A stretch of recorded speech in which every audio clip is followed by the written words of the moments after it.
Some people spend years trying to earn your respect. My brother believed he had inherited it.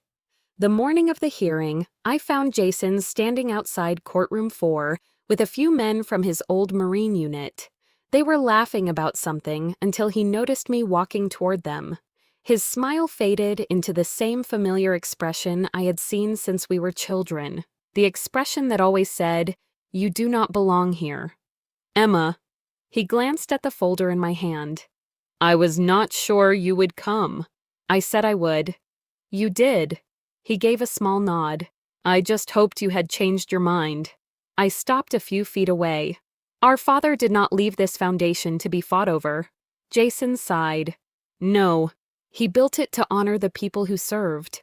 His voice stayed calm. That made every word hit even harder. "This is a veteran's foundation." He looked me straight in the eyes. "It should be led by someone who understands that life." For a second, I almost answered, because I understood that life far better than he could ever imagine. Instead, I stayed quiet, not because I had nothing to say, because the truth had never belonged to me. Jason took another step. "You are a good attorney. I have never questioned that. But this foundation helps wounded veterans and the families of soldiers who never came home." He slowly shook his head. "You never wore the uniform. You never stood where they stood." Then he asked the question loud enough for people nearby to hear. "So why are we even having this hearing?" Conversations around us faded. People were listening now. Jason noticed. He looked toward the small crowd before turning back to me. "I buried friends before I turned 25. His voice was steady. "I watched parents receive folded flags." He paused. "I know what service costs." Then his eyes settled on mine. "You do not." His words landed exactly the way he intended. A few people quietly nodded. From where they stood, he was making perfect sense. I lowered my eyes for a moment, not because he had won the argument, because hearing him speak about sacrifice reminded me of faces I had spent years trying to forget. Faces I could never mention, names I could never say. When I looked back at him, my expression had not changed. "I did not come here to fight you, Jason. I came to honor Dad's final wishes." Before he could answer, the courtroom doors opened. The bailiff stepped into the hallway. The estate of Colonel William Carter. Everyone inside the hallway grew quiet. Jason adjusted his jacket and walked toward the courtroom with complete confidence. He believed this hearing would prove one thing, that only one of us truly understood sacrifice. He had no way of knowing. The judge had already read a sealed letter that would change everything. The courtroom felt smaller than it had a few minutes earlier. Maybe it was because everyone had heard what Jason said outside. Or maybe it was because nobody expected the hearing to become personal before it had even begun. I took my seat at the petitioner's table. Jason sat across from me. For a moment, neither of us looked at the other. The judge entered. Everyone stood. After the usual formalities, the hearing began. The clerk summarized our father's estate, his home, his savings, his investments. None of those items caused any disagreement. Then the clerk reached the final page. The William Carter Veterans Foundation. The courtroom became noticeably quieter. Our father had built the foundation after retiring from the Army. It paid for prosthetics, emergency housing, counseling, and scholarships for wounded veterans and the children of service members who never made it home. It was never about money. It was about responsibility. The judge looked toward Jason first. "You may proceed." Jason stood. He did not sound angry. He sounded convinced. "Your Honor, this foundation exists for one reason: to serve veterans." He briefly looked toward me before continuing. "I spent 12 years wearing the uniform. I understand the people this foundation was created to help because I lived beside them." He paused. "My sister is an excellent attorney. I respect what she has accomplished. But respecting someone does not automatically make them qualified. He turned slightly toward the judge. I truly believe our father wanted this foundation led by someone who understands military life from experience, not from reading reports or legal files. Several people in the gallery quietly nodded. It was a reasonable argument. That was what made it dangerous. The judge listened without interrupting. He made a few notes, then he slowly turned toward me. Ms. Carter, you may respond. Every eye in the courtroom shifted in my direction. I stood. My hands rested lightly on the edge of the table. I agree with my brother about one thing. Jason looked surprised. This foundation deserves someone who understands sacrifice. I paused for only a moment. But understanding sacrifice is not always as simple as it appears. That was all I said. I sat back down. A faint murmur spread through the courtroom. Even Jason looked confused. He had expected an argument, a debate, something. Instead, I had given him almost nothing. The judge did not seem surprised. In fact, he looked as though he had been expecting that exact answer. He closed the case file in front of him without saying a word. Then he reached beneath the bench and picked up a thick sealed envelope marked with a dark blue government seal. He studied it for several seconds before looking directly at me. Our eyes met. For reasons I could not explain, I already knew what was inside. My heart sank, because I had spent 8 years making sure that envelope would never have to be opened. The courtroom remained completely still. The judge rested one hand on the large envelope for several seconds without opening it. No one spoke.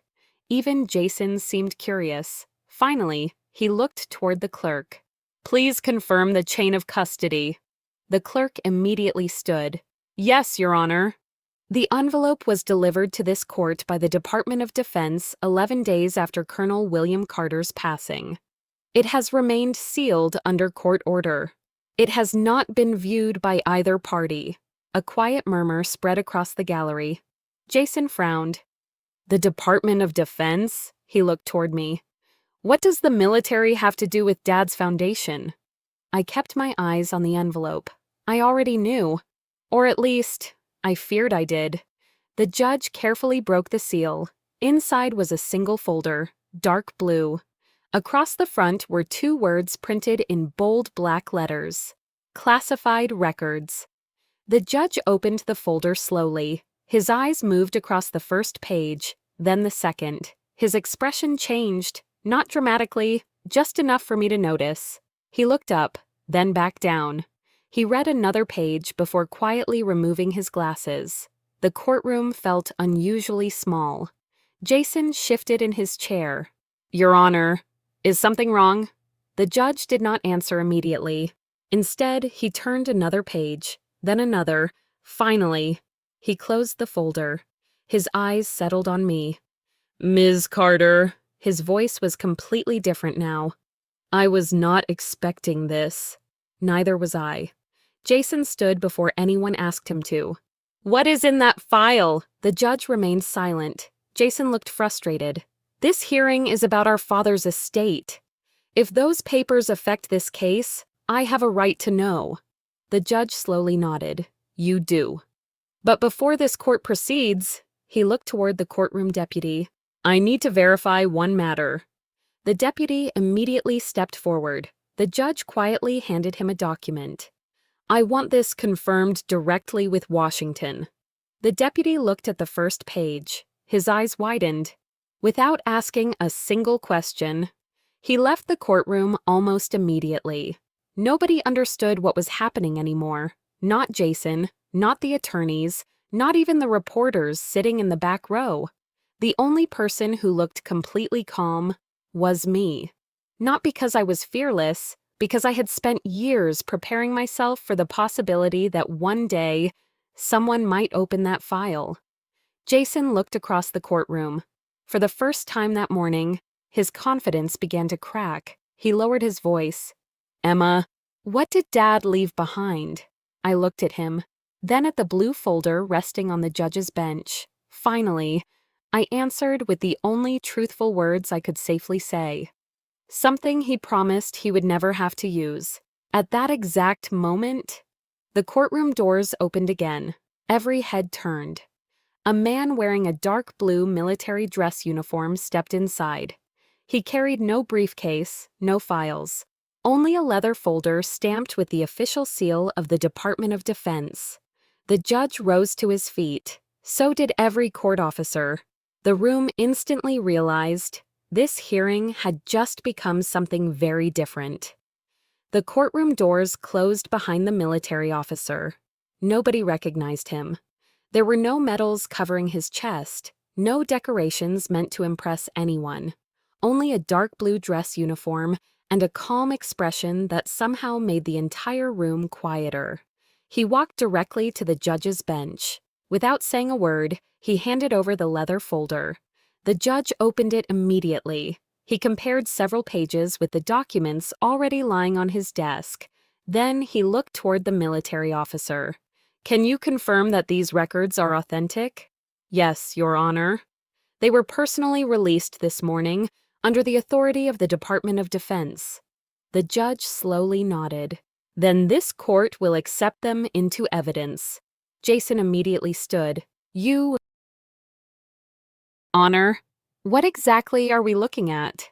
The judge rested both hands on the folder before answering. "Mr. Carter, until a few minutes ago, this case appeared to be a disagreement over who should manage a charitable foundation." He paused.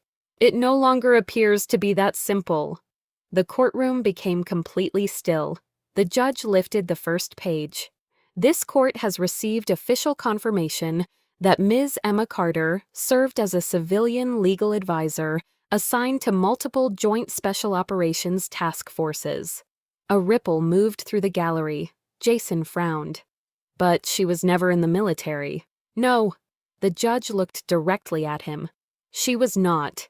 Then he continued reading.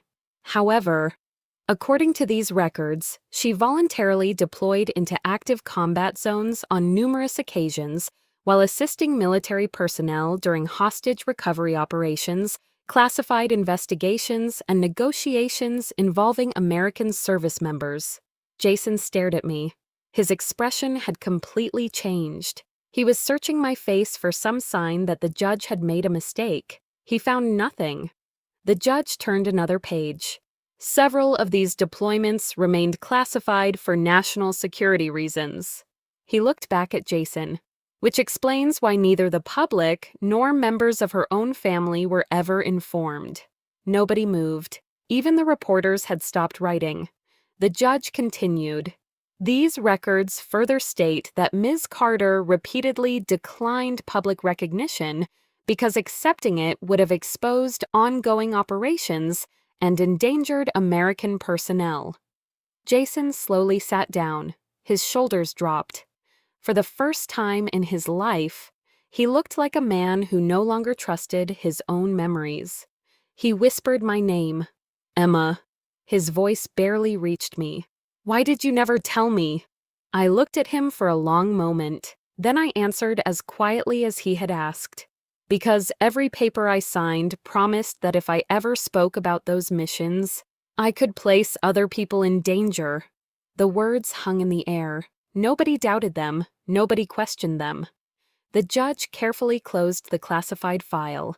Then he looked around the courtroom before speaking. "There is one final document." He held up a sealed envelope. It was written by Colonel William Carter. He instructed this court that it was to be opened only if his children ever stood on opposite sides of this foundation. Jason closed his eyes. For the first time that morning, he looked frightened because he finally understood something. His father had known this day might come, and somehow he had prepared for it years before it happened. The judge carefully turned the old envelope over in his hands. Its edges had faded with time. The seal had never been broken. For a moment, he simply looked at our father's handwriting. Then he opened it. Inside was one handwritten letter. Nothing else. The judge adjusted his glasses. "I will read Colonel William Carter's statement exactly as it was written." The courtroom became completely silent. My children, if you are hearing this letter, then something has happened that I prayed would never happen. I already know what Jason believes. He believes service is measured by a uniform. I cannot blame him for that, because I spent most of his childhood teaching him exactly that. Jason lowered his head. The judge continued reading. But there is something my son never knew. There were missions where the people carrying rifles could not finish their work without the people carrying the law. There were families who welcomed their sons and daughters home because someone sitting at a negotiation table refused to give up. There were hostages who survived because one attorney convinced dangerous men to choose words instead of bullets. I closed my eyes. Dad knew. He had known all along. The judge continued. Emma never asked for recognition. She never asked me to be proud of her. In fact, she asked me never to speak about what she had done. She believed silence was part of her duty. Jason slowly looked toward me. His eyes were filled with questions that no longer mattered. Then came the final paragraph. If one day my children stand before a judge, deciding who should lead this foundation, my answer is simple. Choose the child who understands sacrifice without needing applause. Choose the child who kept serving after everyone stopped watching. I love both of my children. But this foundation was never built to honor uniforms. It was built to honor sacrifice. The judge quietly folded the letter. No one in the courtroom moved. Jason remained seated for several long seconds. Finally, he stood. He walked around the council table until he stopped in front of me. His voice was barely above a whisper. I spent years believing I knew everything about my own sister.